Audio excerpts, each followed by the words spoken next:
இன்றைக்கி சாதம் சப்பாத்திக்கெல்லாம் வச்சு சாப்பிட்ற மாதிரி பச்சை பயிரை வச்சு பச்சை பயிர் மசியல் எப்படி செய்கிறதுன்னு பார்க்க போகிறோம்.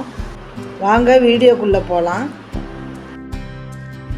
பச்சை பயிர் மசியல் பண்ணுறதுக்கு நான் 1 கப்பு பச்சை பயிரை அலசி எடுத்து வச்சுருக்கேன். இது கிட்டத்தட்ட 200 கிராம் இருக்கும்.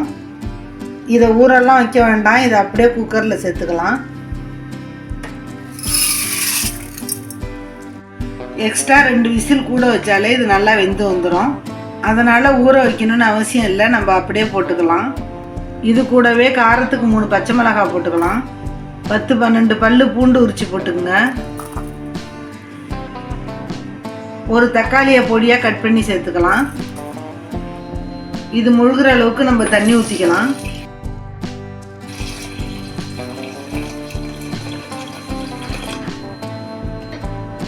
கூடவே இதில் 1/2 ஸ்பூன் மஞ்சள்தூள் போட்டு மிக்ஸ் பண்ணி விட்டுருங்க.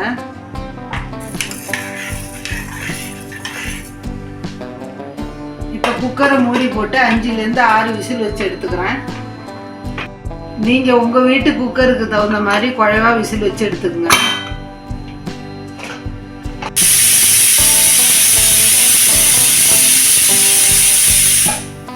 விசில் ப்ரெஷர்லாம் ரிலீஸ் ஆனதும் ஓப்பன் பண்ணிடலாம்.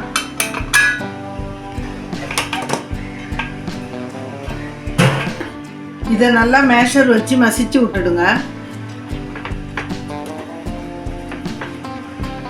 எந்த அளவுக்கு மசிக்க முடியுமோ அந்த அளவுக்கு நல்லா மசிச்சுக்குங்க.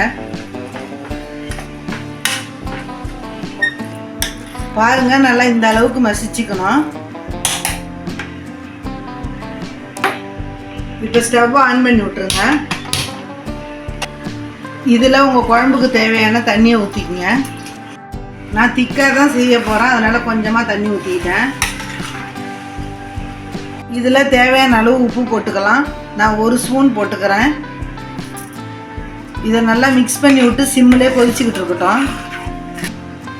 இப்போ இன்னொரு அடுப்பில் ஒரு தாளிப்பு கடாய் போட்டு 3 ஸ்பூன் எண்ணெய் ஊற்றிக்கலாம். எண்ணெய் சூடானதும் 1/2 ஸ்பூன் கடுகு,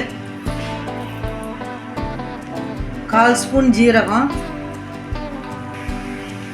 2 காஞ்ச மிளகாயை கட் பண்ணி சேர்த்துக்குங்க.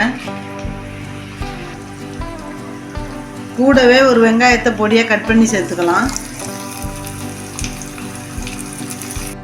இதை நல்லா வதக்கிக்கணும்.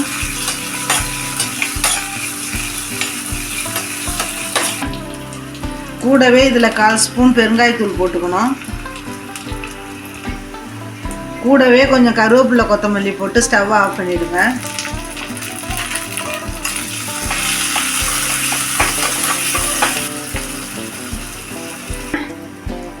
இப்போ இந்த தாளிப்பை குழம்போட கொட்டிடுங்க. இப்போ இதை கிளறி விட்டு ஸ்டவ்வை ஆஃப் பண்ணிட வேண்டியதான்.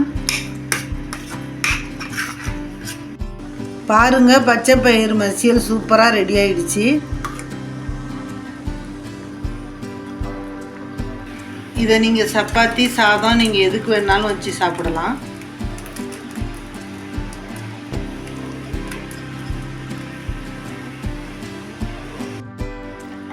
இதை நீங்களும் ட்ரை பண்ணி பாருங்கள். அம்மாஸ் குட்டி கிச்சனுக்கு லைக், ஷேர், கமெண்ட், சப்ஸ்கிரைப் பண்ணுங்கள். நன்றி, வணக்கம்.